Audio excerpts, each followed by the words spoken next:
Criticar a Stalin es una constante dentro del anticomunismo, ya que de no hacerlo, los anticomunistas estarían obligados a admitir los logros y los avances que consiguió la URSS mientras que Stalin ostentaba el cargo de secretario general del partido. Se vierten muchas mentiras contra Stalin, algunas de ellas son muy fuertes y otras no lo son tanto, pero al fin y al cabo también son mentiras que han de ser desmentidas. La historiografía oficial ha asimilado la retórica trotskista de que Stalin ordenó disolver la Comintern traicionando la causa internacionalista inherente a los comunistas. Esta crítica trotskista no es nada nueva, porque desde la misma disolución de la Comintern, los sectores trotskistas la difundieron con la intención de imprimir un carácter chauvinista a Stalin, pero lo que sí es nuevo es que la historiografía oficial haga suya esta versión de la historia y la reproduzca, lo que deja entrever que el anticomunismo no es solamente fascismo, liberalismo o socialdemocracia, sino que el trotskismo también es anticomunismo. En este vídeo voy a desmentir que Stalin ordenó disolver la Comintern y explicaré las razones por las cuales la Tercera Internacional fue disuelta. Así que vamos con el vídeo, esto es Red Planeta, comenzamos.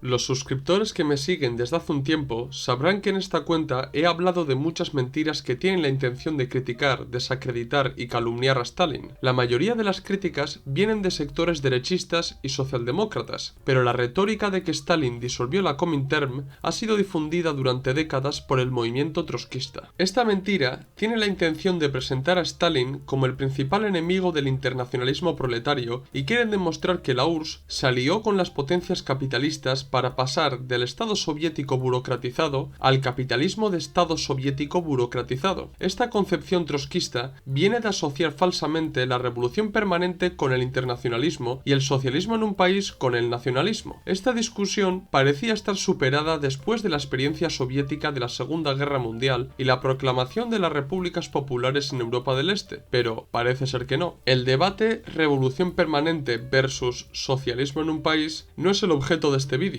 pero sí es importante tenerlo en cuenta para comprender el origen de la percepción trotskista acerca de la disolución de la Comintern. El internacionalismo proletario ha sido siempre una característica de los marxistas-leninistas y siempre han defendido que la clase trabajadora ha de tomar el poder político en sus respectivos países, destruir su estado capitalista y erigir sobre las ruinas de este el nuevo estado proletario, es decir, convertir a la clase trabajadora de un país en la clase nacional como bien indicaron Marx y Engels en el Manifiesto Comunista. La misión que tiene la clase trabajadora de erigirse como la clase dominante de sus respectivos países no confronta con el internacionalismo proletario, porque el avance del socialismo y la consolidación de las bases materiales para el mundo comunista únicamente pueden venir de la edificación independiente y sin lazos de dependencia de estados socialistas. En este sentido, a lo largo de la historia del movimiento comunista, los comunistas han creado organismos internacionales para dotar a la clase trabajadora de los países capitalistas de las herramientas ideológicas y organizativas para cumplir con su misión revolucionaria. En 1864 se fundó la Asociación Internacional de los Trabajadores, o la Primera Internacional, para difundir las ideas marxistas y crear las primeras organizaciones socialistas y obreras. La primera experiencia internacionalista cumplió con su deber, y cuando tocó techo, decidieron disolverla para dar paso a la consolidación de partidos socialistas. En 1899 se creó la Segunda Internacional para intercambiar las experiencias socialistas de los partidos obreros que se crearon al calor de la Primera Internacional y para impulsar el desarrollo del socialismo. La Segunda Internacional acabó siendo un fiasco debido al auge del reformismo y del revisionismo que llevó a los partidos socialdemócratas a votar a favor de los créditos de guerra y a adoptar posturas socialpatriotas o pacifistas, o sea, no revolucionarias. Como bien indicó Lenin, la Segunda Internacional cayó en la bancarrota y desde entonces la socialdemocracia no ha levantado cabeza, porque se ha convertido en la pata izquierda del capital. Tras la victoria bolchevique en la Revolución de Octubre, en 1919 se fundó la Tercera Internacional, la Internacional Comunista o la Comintern. Según el manifiesto inaugural de la Comintern, nació para generalizar la experiencia revolucionaria de la clase obrera, librar al movimiento de las mezclas impuras de oportunismo y de socialpatriotismo, unir las fuerzas de todos los partidos verdaderamente revolucionarios del proletariado mundial y facilitar y lograr la victoria de la revolución comunista en todo el mundo. Si bien la Internacional Comunista perseguía el objetivo de lograr la victoria de la revolución comunista en todo el mundo, esto no significa que dejaran de lado la necesidad de que los países edificaran a priori el socialismo. El manifiesto inaugural dio alas a los trotskistas que históricamente han confundido el proceso revolucionario con el socialismo y este con el comunismo, pero las condiciones materiales de los primeros años de la posguerra se impusieron haciendo que la revolución triunfara únicamente en el Imperio ruso. Es totalmente cierto que en Alemania, Hungría, Polonia y en Italia se dieron revoluciones que tenían el objetivo de emular a los rusos, pero estos no prosperaron, por lo que surgió la necesidad de construir el socialismo en la URSS. Los soviéticos no podían esperar a que los proletarios de los países capitalistas salieran a socorrerles, no tenían por qué supeditar la construcción del socialismo en la URSS a la victoria de la revolución proletaria en los países capitalistas, de modo que la tesis de Bukharin y Stalin del socialismo en un país acabó imponiéndose sobre la revolución permanente de los trotskistas. Los soviéticos no dejaron de lado el internacionalismo proletario, porque gracias a la Comintern explicaron su experiencia al resto de los camaradas e intentaron ayudarles en todo lo que pudieron para que consolidaran las condiciones subjetivas para la revolución. No vamos a negar que los soviéticos consiguieron que los partidos miembros de la Comintern actuaran para defender los intereses de la URSS, pero de la misma manera que no se puede negar lo que acabo de decir, tampoco se puede negar que gracias a la Comintern se crearon cuadros comunistas muy importantes que organizaron a la clase trabajadora de sus respectivos países e intentaron tomar el poder. Por ejemplo, durante la Segunda Guerra Mundial, los comunistas demostraron ser la verdadera vanguardia y las masas trabajadoras pudieron verlo sobre el terreno. De ahí que los comunistas de Europa del Este, de los Balcanes, Indochina o la propia China acabaron tomando el poder. He ahí la máxima expresión del internacionalismo proletario. Pero vamos al tema principal de este vídeo.